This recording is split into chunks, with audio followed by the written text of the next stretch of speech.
Good afternoon, George Cavaligos for HFT Bonds. Lots of interesting things today, guys. First off, let's start with what was going on early this morning. Markets, we came in this morning and treasuries were weak. Equities had stabilized. They really weren't up very much. But the treasuries were poking around there. Well, at least the 10-year was poking around its old low from last Friday at 132.27 plus. Actually made a lower low, went down to what, 26. The bonds did not make a new low and were very tenuously holding on to the 79% retracement of the recent rally. Remember, we got to watch those 79% retracements. Those are big support levels, important support levels, especially when you're looking for some type of potential reversal trades.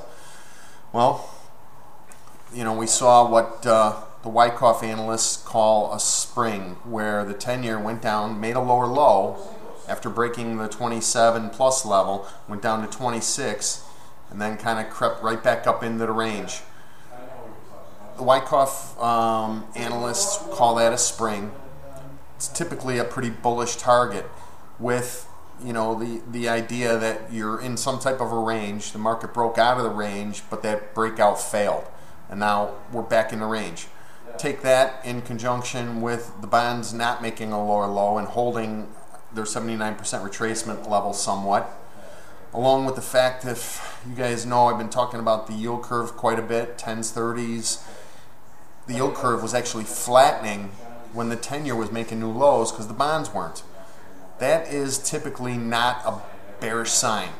I didn't quite catch it at the time, but it's something that we want to watch. You know, when we're seeing the markets making new lows, we want to see the curve steepening. We want bonds to lead the way down. That's typically the bearish setup. They did not lead the way down today. 10-years did. Then we bounced, and we just kept bouncing all afternoon. And we ended up on the close, on the daily charts, in the bonds especially, we have a bullish engulfing pattern. You have to be looking for higher prices here. The 10-year just put up a minor reversal. We did not take out yesterday's high at 11. We matched it. Now what I'm thinking is there's a potential, the opposite of a spring in Wyckoff analysis is called an upthrust, where the market will take out a support or a resistance level. Say we get above 133.11 in the 10-year, and then we snap back into that range again below 11. That might bring in some selling. It's something you want to keep an eye on. A lot of times what they talk about is you know, that resistance level. The Wyckoff people call it a creek, and as the market breaks above the creek, it'll often tend to retest that support level and then bounce. If it doesn't bounce and it falls back into the range, that's a failed jump of the creek, and the market will then tend to remain in that range, and we can look for another retest of the lows typically. So it's not a trade recommendation there. It's a possibility you want to keep in mind. On the upside, you know, we've got that 133.11. The 133.14 plus the 16 area is where the selling kicked in from the unemployment number last Friday. That's going to be an important resistance area above the market here, and we want to keep an eye on how the market behaves around there. So something to look for going forward. You know, typically you want to keep an eye on old highs, old lows, those types of things, and how the market trades there. I don't want to get bulled up here. I think we're in a range. I think the market is chopping around violently in this range. Tomorrow we have the 30-year auction, the trade balance data, jobless claims, both the natural gas and crude oil storage data, and a lot of monkey business seems to be going on in the markets. You know, you look at the dollar index is lower on the day. Crude was higher, put up a new high, and now it's closing lower. Gold and silver were, you know, lower. They're closing a little bit higher right now.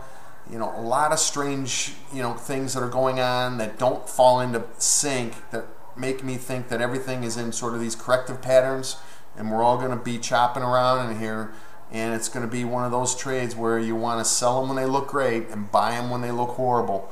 You know, I didn't catch the buys this morning. I'm sitting here still licking my wounds from yesterday's messed up trades. But I did buy some more TBF today, just a little bit. You know, I still like that trade. We're still in that big uptrending channel. It really didn't give up much ground today. So I added a little bit to that position. I didn't get back up to the position that we had for the Friday number. Remember, we sold some on Monday, I think, or after the number, I don't even remember anymore. But we sold some of that up around 29.72. I bought some back a little bit aggressively today. I think I bought 65s, 67s, can't remember. But you know, I still like that trade, and I want to, you know, take advantage of rallies in the market to kind of feed my way back into that trade.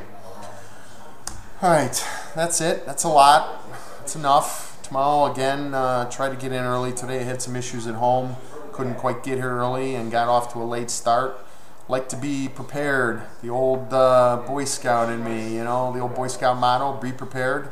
Or as my old coach used to say, prior preparation prevents poor performance. After I have a bad day like yesterday where I made mistakes, I want to go back and analyze those mistakes and spend the day today studying, analyzing those mistakes that I made so I don't make the same mistakes twice. Have a great night, guys. We'll see you tomorrow.